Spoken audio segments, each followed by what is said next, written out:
Hello दोस्तों, आज है day 28 of Bhagavad Gita series. तो चलिए शुरू करते हैं। श्लोक 28। द्रव्य यज्ञास्तपो यज्ञ योग यज्ञास्तथा परे स्वाध्याय यज्ञान यज्ञाश्च यतयः संशितव्रताः। इस श्लोक में श्री कृष्ण कहते हैं, कुछ लोग यज्ञ के रूप में अपनी संपत्ति को अर्पित करते हैं, कुछ अन्य लोग यज्ञ के रूप में कठोर तपस्या करते हैं, कुछ लोग यज्ञ के रूप में अष्टांग योग का अभ्यास करते हैं, और जबकि अन्य लोग यज्ञ के रूप में वैदिक ग्रंथों का अध्ययन करते हैं, जबकि कुछ कठोर प्रतिज्ञाएं करते हैं। श्लोक 29। अपाने जुह्वति प्राणम प्राणे पानम तथा परे प्राणापान गतिरुद्धवा प्राणायाम परायणः। इस श्लोक में श्री कृष्ण कहते हैं, कुछ अन्य लोग भी हैं जो बाहर छोड़ी जाने वाली सांस को अंदर भरी जाने वाली सांस में, जबकि अन्य लोग अंदर भरी जाने वाली सांस को बाहरी सांस में रोककर यज्ञ के रूप में अर्पित करते हैं। कुछ प्राणायाम के कठिन क्रियाओं द्वारा भीतरी और बाहरी सांस को रोककर प्राण वायु को नियंत्रित कर उसमें पूरी तरह से लीन हो जाते हैं। श्लोक 30। अपरे नियताहारः प्राणान् प्राणेषु जुह्वति सर्वेप्येते यज्ञविदो यज्ञक्षपितकल्मषः।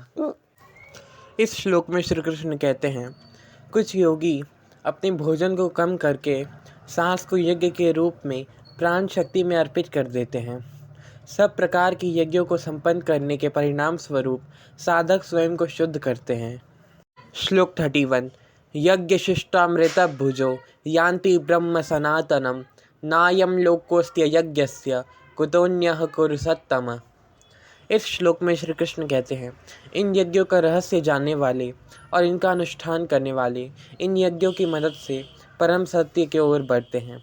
हे कुरुश्रेष्ठ, जो लोग यज्ञ नहीं करते वे ना तो इस संसार में और ना ही अगले जन्म में सुखी रह सकते हैं। श्लोक 32।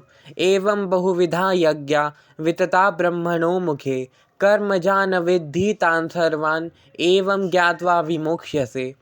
इस श्लोक में श्री कृष्ण कहते हैं, विभिन्न प्रकार के इन सभी यज्ञों का वर्णन वेदों में किया गया है और इन्हें विभिन्न कर्मों की उत्पत्ति का रूप मानो।